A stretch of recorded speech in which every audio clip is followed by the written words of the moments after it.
Give Bailey Falter credit. He understood the assignment. Good morning to you. Good Wednesday morning. I'm Dejan Kovacevic of DK Pittsburgh Sports. This is Daily Shot of Pirates. It comes your way bright and early every weekday. If you're into football and or hockey, I also offer daily shots of Steelers and Penguins in the same place that you found this. Pirates 1, Reds 0. That's right. The only score by which this team can possibly win anymore. But hey, you do it how you got to do it. 7 scoreless innings for Falter. 4 hits, 5 strikeouts, no walks. Just so good. And before I elaborate on that, Dennis Santana and David Bednar each put up a 0. Bednar gave up a hit, immediately wiped that guy out with a double play. Brian Reynolds had an RBI single to right in the 6th inning to score O'Neal Cruz to account for all of the evening's offense from either side. What was probably most impressive about Falter's start is that his start itself to the start wasn't all that great. TJ Friedl tripled right away. First batter of the game. Didn't matter. Ground out, strikeout of Ellie De La Cruz, and then a pop out, and that threat was just blown to bits. 4th inning, Santiago Espinal doubled. Really hit it hard, too. Out to left, De La Cruz flies out. Ground out to third. Spencer Steer gets rung up. End threat. This is what Falter had to say afterward at PNC Park. Just execution of pitches, honestly, especially after the leadoff triple. I was like, the guy scores. I mean, that's the only one that they're going to get. Just try to minimize damage as much as possible.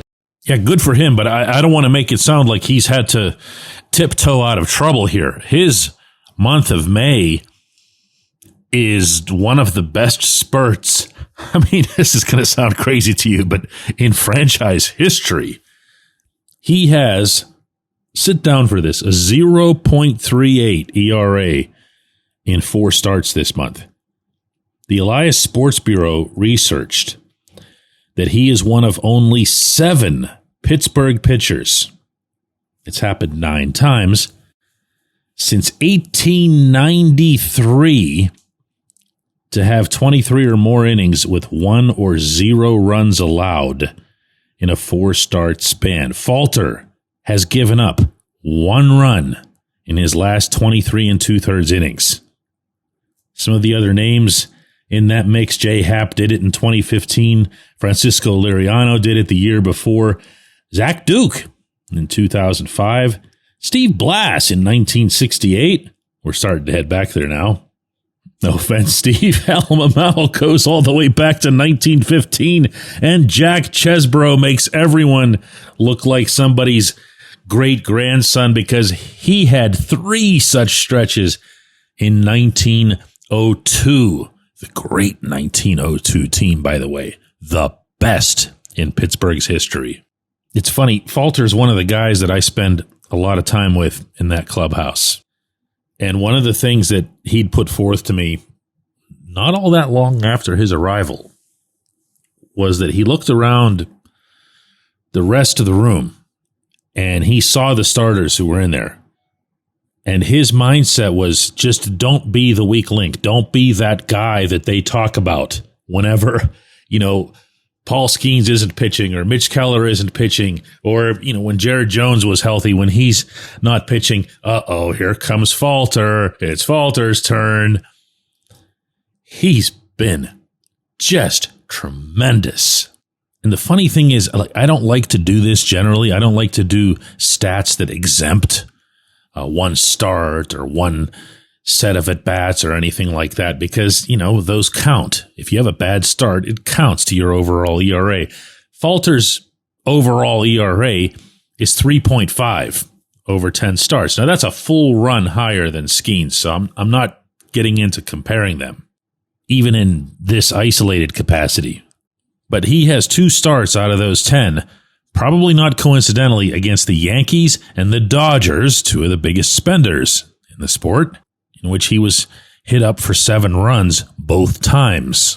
But otherwise, going by individual games, his earned runs have been, in order, and again, skipping the Yankees and the Dodgers, 2, 3, 0, 3, 1, 0, 0, 0. In this month, just here where we're talking about, opponents are batting 141 off of him. And that's really cool. And that's also, yes, I feel obligated to say this without even remotely advocating for him to keep his job. That's a good acquisition by Ben Cherington. If you'll recall, Falter was acquired from the Phillies in exchange for Rodolfo Castro, of whom nothing has come. Just keeping it fair here. When we come back, J1Q.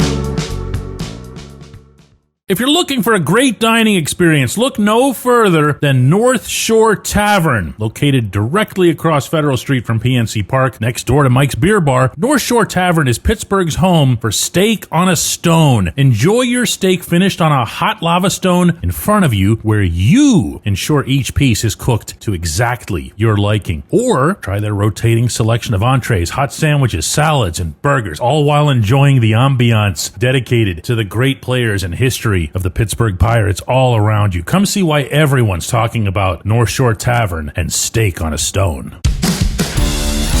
It's Gun Storage Check Week. Help prevent unwanted access to your firearms. No one wants their unsecured gun to be used in an accident, a suicide, or a crime. Use lockboxes, safes, and locks to secure your firearms. Learn more at gunstoragechek.org. That's gunstoragechek.org. Brought to you by NSSF, the Firearm Industry Trade Association.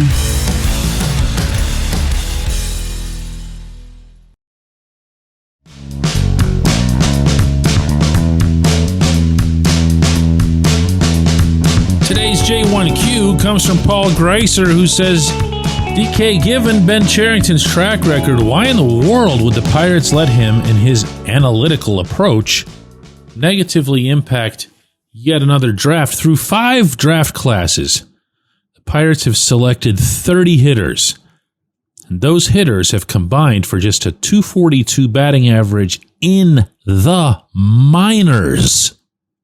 That's 3,305 hits and 13,664 at-bats. Dude, you took some time on this one. Only 2 of them have made it to the majors, Nick Gonzalez and Henry Davis, and they've hit a combined .226 in Pittsburgh. Then again, who needs to draft and develop capable hitters when you can sign the likes of Tommy Pham and trade for light-hitting first baseman with chronic wrist issues? Am I right? Lest anyone think that we were going to be letting Cherington off the hook on this episode, right? That was me saying that, by the way, not Paul.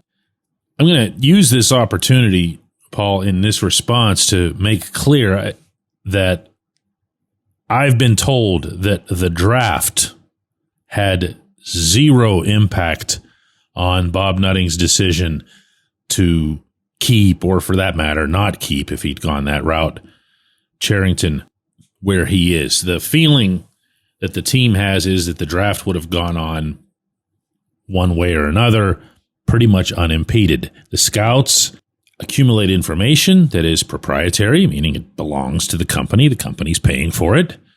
The analysts, the advanced stats types, they are accumulating information that's proprietary. Steve Sanders, the assistant GM under Cherington, oversees the draft every year, and he wouldn't necessarily have to go anywhere in the event that Cherington was fired. So no, there's nothing to the draft as far as why Cherington's still here. Now, what you asked is why would they let him go through this? You say, and his analytical approach. And when you hear me criticize, anybody can feel about this however they want to, but when you hear me criticize Cherington and his excessive reliance on advanced analytics, don't take that as me thinking that advanced analytics are evil or that math is bad or something like that. That's not me. That's never been me. But my thinking has been with this specific administration that, my goodness, they've gone too far.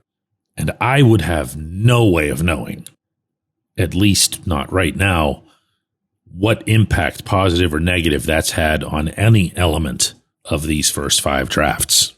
I do know that there are those both inside and outside the organization who don't think very much of what the drafts have produced. They think even less of what his international acquisitions have produced, because that's a 0. And no, he would not be missed. But I also don't feel like his staying does something to hurt the draft. It's just, you'd get the same picks either way. I appreciate the question, though, Paul. I appreciate everybody listening to Daily Shot of Pirates. And we're going to do another one of these tomorrow.